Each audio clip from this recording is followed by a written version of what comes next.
आज का पहला नंबर क्वेश्चन देखिए क्या बोला गया है। यदि 15 संतरों का क्रय मूल्य 20 संतरों के विक्रय मूल्य के बराबर है तो हानि प्रतिशत क्या होगा।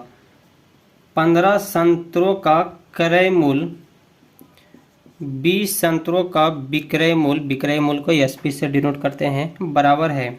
ठीक है, तो हानि प्रतिशत पूछा गया है, तो क्रय मूल्य की तरफ हम क्या करते हैं, विक्रय मूल्य को ले आते हैं। तो ये हो जाएगा सीपी बटा एसपी, ये हो जाएगा 20/15।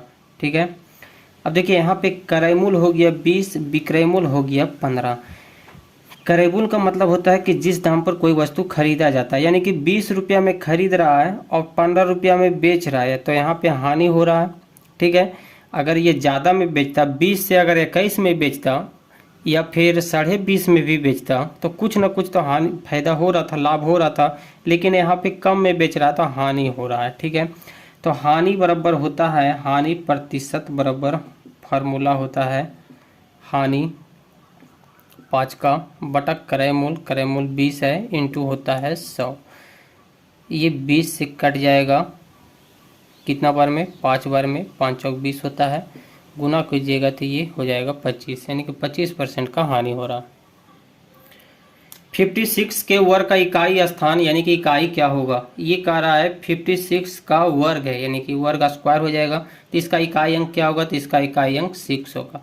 एक ट्रिक होता है दोस्तों कि जब भी किसी संख्या का इकाई अंक 0 हो, 1 या फिर 5 या 6, तो उसका इकाई अंक वही संख्या रह जाता है। यहाँ पे देखिए 6 इकाई अंक पे क्या है, 6 है, तो इसका इकाई अंक 6 ही रह जाता। यहाँ पे अगर 5 होता तो इसका इकाई अंक 5 हो जाता, 0 रहता 0, 1 रहता तो 1 हो जाता। इसका इस पॉइंट को आपको ध्यान में रखना है।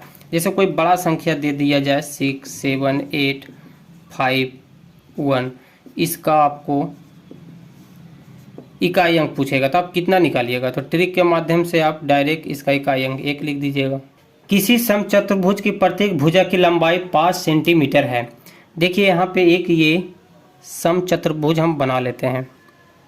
ये हो गया आपका एक समचतुर्भुज जिसकी प्रत्येक भुजाई 5 मीटर है, तो ये हो गया आपका 5 मीटर।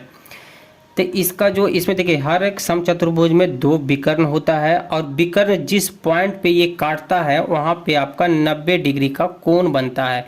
90 डिग्री का कोण का मतलब हो गया, जब 90 डिग्री बन गया तो यानी कि ये जो पहला जो कोण हो जाएगा, पहला जो भाग हो जाएगा त्रिभुज, वो एक समकोण होता है, क्योंकि समकोण में 90 डिग्री का कोण बनता है। ठीक है, तो ये आपका एक जो भाग हो गया ये समकोण हो गया है। यहाँ पे हम सभी का नाम रख लेते हैं, ये हो जाएगा A, B, C, D और बीच वाला को हम O कह देते हैं। अब कह रहा है एक विकर्ण की लंबाई 2.8 है, यानी कि ये पूरा विकर्ण की लंबाई 2.8 है, तो आधा विकर्ण का लंबाई क्या होगा, तो 2.8 का आधा हो जाएगा, यानी कि 1.4 हो जाएगा, ये हो जाएगा 1.4 हो जाएगा। यहाँ पे पूछा गया आपसे क्षेत्रफल, तो समचतुर्भुज का क्षेत्रफल होता है half into D1 into D2। तो D1 तो आपको 2.8 दिया हुआ है, D2 नहीं दिया हुआ है, तो आपका दूसरा विकर्ण पहले मालूम करना है, तब इसका क्षेत्रफल आप निकाल सकते हैं। तो यहाँ पे देखते हैं, ये जो हम इस पार्ट को उठाते हैं तो ये क्या है, एक समकोण हो गया है, तो ये हो गया आपका समकोण जो 90 डिग्री का कोण बना रहा है। ठीक है, ये क्या दिया हुआ है आपका, ये है B, ये C है, ये आपका O है। यहाँ पे इस लंबाई को देखिएगा, OB बराबर कितना है, तो OB बराबर 1.4 है, और यहाँ से इसका मान दिया हुआ है B और C का, तो B और C क्या हो गया आपका 5, यानी कि लंब दिया हुआ है, कर्ण दिया हुआ, आधार आपसे पूछा गया है। तो कर्ण बराबर होता है समकोण त्रिभुज का, समकोण त्रिभुज में कर्ण बराबर होता है लंब का स्क्वायर प्लस आधार का स्क्वायर। आधार का स्क्वायर निकालना है तो आपको लंब को कर्ण की तरफ ले जाना है, तो ये हो जाएगा आधार क्या हो जाएगा OC, तो OC का होल स्क्वायर बराबर कर्ण कितना दिया हुआ है आपका 5 दिया हुआ है, तो ये हो जाएगा 25। ये इस तरफ आएगा तो माइनस में आ जाएगा 1.4 का स्क्वायर कीजिएगा तो ये हो जाएगा 1.96, यानी कि जब इसे सॉल्व कीजिएगा तो ये घट के आएगा आपका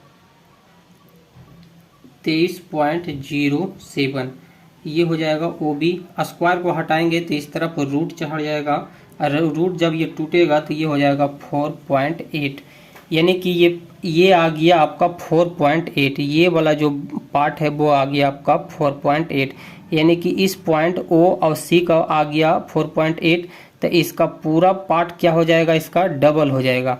यानी कि 4.8 को आप 2 से गुना कर दें तो डबल हो जाएगा, यानी कि 4.8 ये पहला पार्ट हुआ, तो ये भी आपका 4.8 हो जाएगा।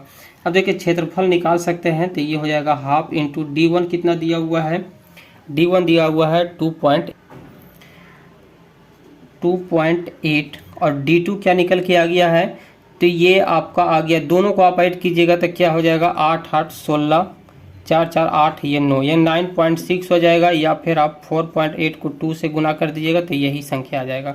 2 से 2 आपका कट जाएगा, और जब इसे गुना कीजिएगा तो ये आ जाएगा 13.44 मीटर स्क्वायर। ऑप्शन हो जाएगा ए नंबर। उपयोग की गई स्टीरियो की पुनः बिक्री पर कमर को 21% का लाभ प्राप्त हुआ। यदि उसने 1500 रुपया में स्टीरियो खरीदा था तो उसने इसे कितने में बेचा, यानी कि विक्रय मूल्य आपसे पूछा गया है, एसपी आपसे पूछा गया है। तो टोटल दाम कितना है दोस्तों, है 1500, और आपसे पूछा गया है विक्रय मूल्य, तो ये हो जाएगा 121 बटा 100 हो जाएगा। ठीक है, ये 1500 आपका क्या है, क्रय मूल्य। देखिए जब भी विक्रय मूल्य पूछा जाएगा तो आपका जो भी परसेंटेज ये लाभ ऊपर लिखाता है और बटा में 100 लिखा जाता है। अगर क्रय मूल्य पूछता तो आपका लाभ या हानि जो भी है नीचे लिखाता और 100 ऊपर लिखाता। तो ये हो जाएगा आपका 1500 इंटू 121, डबल जीरो से डबल जीरो खत्म हो गया, इसे सॉल्व कीजिएगा तो 1815 आएगा। 3680 पर 4% वार्षिक साधारण ब्याज की दर से 2.5 साल में ब्याज क्या होगा। तो यानी कि ब्याज यानी कि साधारण ब्याज पूछा गया, तो यस आई बराबर होता है PRT बटा 100। P यानी कि मूलधन दिया हुआ है 3680, दर दिया हुआ है 4% और ये समय है 2.5, ये बटा हो जाएगा 100। पॉइंट से 10 ये खत्म हो जाएगा। ये आप देखिए 25 से काटिएगा तो ये 4 बार में 4 से 4 कट जाएगा, इसका आंसर आ जाएगा 368 रुपया। ए अकेला एक काम को 3 दिन में, ए अकेला एक काम को 3 दिन में, बी उसी काम को 7 दिन में करता है। इसका एलसीएम निकालिएगा तो क्या आ जाएगा 21। 3 को 21 से जब भाग दीजिएगा तो ये 7 हो जाएगा, ये हो जाएगा 3। इसका मतलब होता है कि ए एक दिन में 7 यूनिट, बी आपका 3 यूनिट काम करेगा, ये 21 यूनिट टोटल काम है। ठीक है, बी अकेला इस काम को करता है। अब आगे बोला गया है कि ए और बी मिलकर 2 दिन काम करता है। ए और बी मिलकर 2 दिन आपका काम किया। ठीक है, 2 दिन आपका काम किया, तो ए और बी पहले एक दिन काम कितना करेगा, तो ए करता है 7 यूनिट और ये करता है 3 यूनिट, यानी कि एक दिन में कितना यूनिट हो जाएगा, ये 10 यूनिट। ए और बी अगर दोनों को एक दिन काम करवाया गया है तो 10 यूनिट आपका काम खत्म हो गया है। यहाँ पे 21 यूनिट काम टोटल है। अगर 2 दिन करवाया जाए तो 2 से गुना कर दीजिए तो ये हो जाएगा 2 दिन, तो 2 को आपको इधर भी गुना करना पड़ेगा, दोनों तरफ गुना करना पड़ेगा, तो ये हो जाएगा आपका 20, यानी कि 2 दिन में 20 यूनिट काम आपका खत्म हो जाता है। तो कितना यूनिट काम बच गया, तो 21 में अगर 20 घटाइएगा तो 1 हो जाएगा, यानी कि 1 यूनिट टोटल 21 यूनिट का शेष कितना, 1 यूनिट काम बच जाता है, यानी कि 1/21 हो जाएगा इसका आंसर। एक कक्षा के 3 छात्रों के एक परीक्षा में औसत अंक 25 है। ठीक है, लेकिन 25 में से उसे 18 आया। औसत अंक 25 है। ठीक है, एक कक्षा में एक विद्यार्थी है जिसका औसत अंक 25 है, लेकिन इसमें आया क्या, इसका आया कितना औसत, 18 आया। तो औसत बराबर क्या होता है, टोटल का योग, यानी कि सम बटा संख्या होता है। संख्या यहाँ कितना छात्र है, तो 3 छात्र। औसत कितना इसका आया, 18। ठीक है, लेकिन इसका औसत अंक लाना था 25, टोटल है 25 है इसका, लेकिन आया इसका 18 अंक। अब अगर इसे हम सम यहाँ से निकाल लें तो ये हो जाएगा 3, 18 से गुना हो जाएगा, 18 3 54। आगे चलते हैं। 2 नए विद्यार्थी परीक्षा देते हैं, वह न्यूनतम अंक कितने हैं, करे हुआ दूसरा नया विद्यार्थी का न्यूनतम अंक कितना है, जो एक नए छात्र द्वारा प्राप्त किए जा सकते हैं और या अन्य छात्रों से 4 कम हो तथा 5 छात्रों का कुल औसत बढ़कर 20 पहुंच जाता है।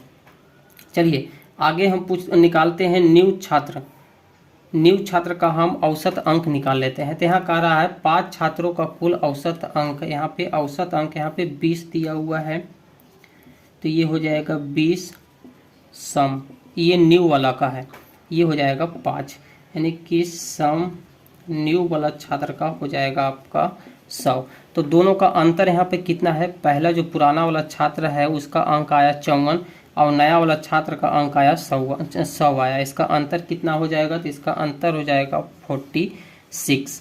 ठीक है, लेकिन पहला छात्र का औसत कितना आया था, 25 दिया हुआ है, तो नए छात्र का औसत क्या हो जाएगा, तो 46 में जब 25 घटाइएगा तो न्यू वाला छात्र का औसत अंक आ जाएगा, यानी कि घटाने पर क्या हो जाएगा, ये 21 आ जाएगा। जब इसे घटाइएगा तो ये 21 हो जाएगा।